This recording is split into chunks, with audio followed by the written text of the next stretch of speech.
Everyone, good morning. তোমরা সবাই কেমন আছো? আশা করি সবাই ভালো আছো, সুস্থ আছো।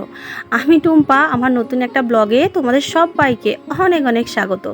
বড়দের অনেক অনেক প্রণাম আর ছোটদের অনেকটা ভালোবাসা জানিয়ে আজকের ব্লগটা এখন থেকেই স্টার্ট করছি। কাছে দূরে যেখান থেকে আমার ভিডিওটা দেখছো, আশা করি তোমরা সবাই এই মুহূর্তে অনেক অনেক ভালো আছো, সুস্থ আছো আর অনেক হ্যাপি আছো। তো চলো ব্লগটা একটু স্কিপ না করে প্রথম থেকে শেষ পর্যন্ত দেখতে থাকো। আশা করি আজকে ব্লগটা তোমাদের একটু হলেও ভালো লাগবে। সকালে ঘুম থেকে উঠেই দেখো আশিপাশি কাজ বলতে প্রায় কমপ্লিট হয়ে গেছে, কিন্তু এই যে বাসন মাজাটা বাকি রয়ে গেছে।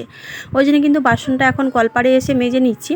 আমরা যারা হাউসওয়াইফরা রয়েছি, তো আমাদের তো রোজকারই কাজ এটা, বাধা ধরা একেবারে নিয়ম বলতে পারো, যে সকালবেলা ঘুম থেকে উঠে ঘর ঝাড় দেওয়া, উঠোন ঝাড় দেওয়া, তো আর হচ্ছে বাসন মাজা আর রান্নাঘর পরিষ্কার করা, এই সমস্ত আমাদের রোজকার ডিউটি, তাই না? তো আমরা যারা হাউসওয়াইফরা রয়েছি, আমাদের কিন্তু কাজ করতে করতে আমরা কিন্তু একটা অভ্যস্ত হয়ে গেছি যে আমাদের এই কাজগুলো প্রত্যেক দিনই আমাদের সাজিয়ে গুছিয়ে করতে হবে। তো সেই জন্যে আমিও একটা নির্দিষ্ট টাইমের মধ্যে আমার এই সমস্ত বাসি কাজগুলো করে ফেলার চেষ্টা করি। আর মামাম সোনা কিন্তু এখন ওদিকে ঘুমাচ্ছে, যেহেতু এখন সকাল সবে মাত্র 6টা সাড়ে 6টা বাজে, তো এখন ঘুম থেকে উঠবে না। আর আজকের কিন্তু একটু ওকে তাড়াতাড়ি ঘুম থেকে ওঠাতে হবে, কারণ কি আমাদের এক জায়গায় যাওয়ার রয়েছে। আর কোথায় যাব না যাব অবশ্যই তোমাদের সঙ্গে সবটাই শেয়ার করব, তো ব্লগটা কন্টিনিউ করতে থাকো। জানো আমাদের এখানে না বেশ কয়েকদিন ধরে মেঘলা মেঘলা ওয়েদার, তো ভাবছিলাম হচ্ছে হয়তো বৃষ্টি হবে। তোমাদের কার কার দিকে বৃষ্টি হচ্ছে অবশ্যই কিন্তু কমেন্ট করে জানিও। আমাদের এদিকে কিন্তু এতদিন মেঘলা ছিল 4-5 দিন ধরে, তারপরে কিন্তু আজকে থেকে প্রচণ্ড পরিমাণে রোদ্দুর বেরিয়েছে। রোদ্দুর বেরোচ্ছে আবার মেঘলা হচ্ছে, এরকম একটা ওয়েদার, আর প্রচণ্ড গুমোট। এদিকে দেখো বাসনগুলো মেজে জায়গা মতো রেখে দিয়েছি। তো তারপরেই কিন্তু আমরা খাওয়া দাওয়া করে এই যে দেখো আমি রেডি হয়ে বেরিয়ে পড়েছি। তো কেমন লাগছে আমাকে বলো তোমরা, জানিও অবশ্যই কমেন্ট করে। জানি আমাকে ভালো লাগছে না, তবুও তোমাদের প্রত্যেক ভিডিওতে বলি যে আমাকে কেমন লাগছে। আমি তো রেডি হয়ে বেরিয়ে পড়েছি। তোমরা ভাবছো যে মামাম সোনা কোথায়?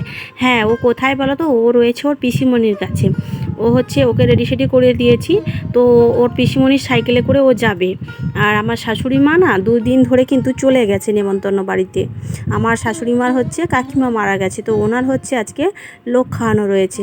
তো গতকালকের হচ্ছে শ্রাদ্ধ শান্তি হয়েছিল, আজকের পুরো গ্রাম ডেকে খাওয়াবে আত্মীয় স্বজন। তো সেই জন্যই কিন্তু আমি যাব না ভাবছিলাম, একেবারে যাওয়ার ইচ্ছেই ছিল না, প্রচণ্ড গরম, তার উপরে শরীরটাও ভালো নেই। কিন্তু মামা শ্বশুর মামি শাশুড়ি সবাই ফোন করছে, বারবার ডাকছে, তো ওই জন্যই বাধ্য হয়ে যাওয়া আর কি। মানে সবাই ডাকছে, না গেলে পরে একটা খারাপ ভাবে মানুষে, তাই না? তো সেই জন্যই কিন্তু জোরে মারে বেরিয়েছি। আর মামাম সোনা ওর পিসিমণি সাইকেলে করে যাবে, আর অনেকটা ভেতরের রাস্তা। আমাদের বাপের বাড়ি যেমন একটা মানে আমরা হাই রোডে যাই, তো আমার মামা শ্বশুরের বাড়ি হচ্ছে গ্রামের ভেতরের রাস্তা। তো যাই হোক, এই যে দেখো আমি পৌঁছে গেছি মামা শ্বশুরের বাড়িতে। আর ওখানে গিয়ে কিন্তু কোনো রকম আমি ভিডিও শ্যুট করিনি, কারণ কি বলো তো, গ্রামের মানুষেরা তো দেখবে সবাই কিন্তু বোঝে না।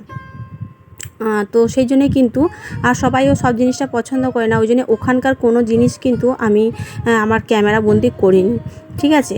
তো ওখানে পৌঁছে যাওয়ার পরে মামাম সোনা কিন্তু আগে চলে গেছিলো পিসিমণির সঙ্গে সাইকেলে, আর আমার টোটো ধরে যেতে অনেকটাই লেট হয়ে গেছিলো, প্রায় 12টা সাড়ে 12টা নাগাদ পৌঁছেছিলাম মামা শ্বশুরের বাড়িতে।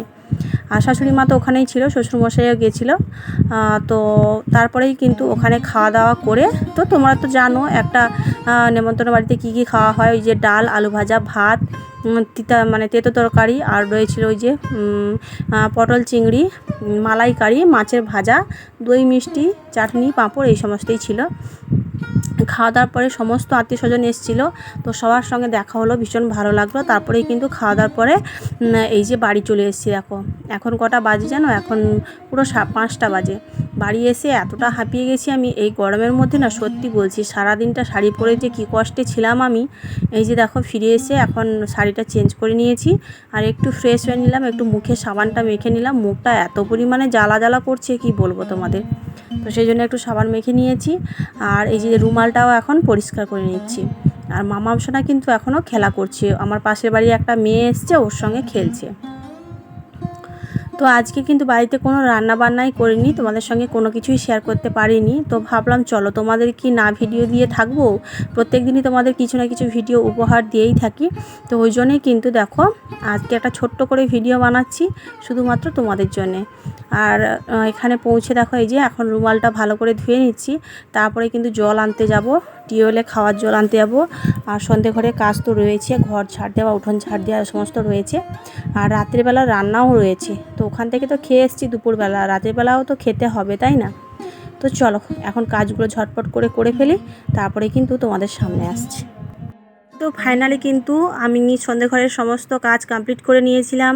তারপরে আমার আর একটা ইউটিউব চ্যানেল রয়েছে, ওখানে ভিডিও আপলোড দিলাম, শর্টস ভিডিওতে মানে ফানি ভিডিও চ্যানেল রয়েছে, ওখানে আপলোড দিয়ে এখন ফাইনালি যে দেখো বিছানাটা করে নিচ্ছি।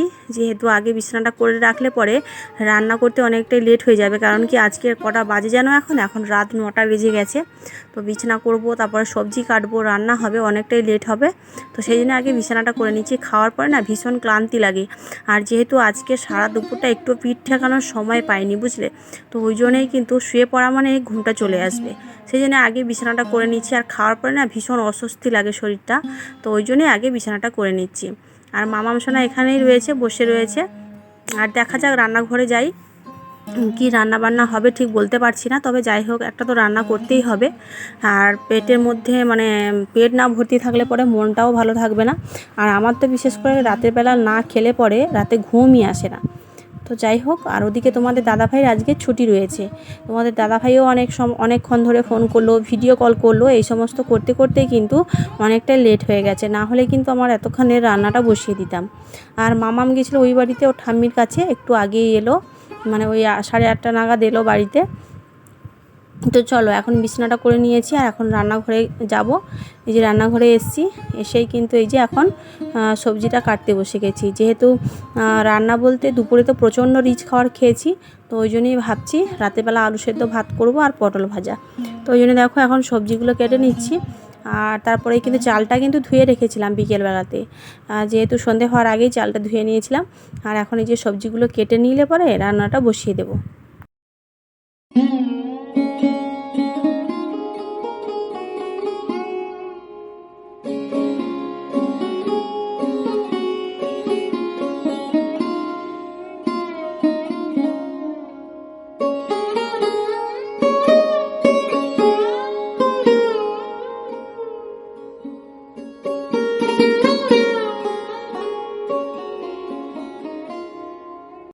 তো এখন মামাম সোনা আবার বায়না ধরলো যে পাঁপড় ভাজা খাবে, ওই জন্যই কিন্তু দেখো এই যে তেলটা গরম করে এক এক করে পাঁপড়গুলো ভেজে নিচ্ছি। আর পাঁপড়গুলো কিন্তু মামাম সোনা নিচ থেকেই ছুঁড়ে দিচ্ছে।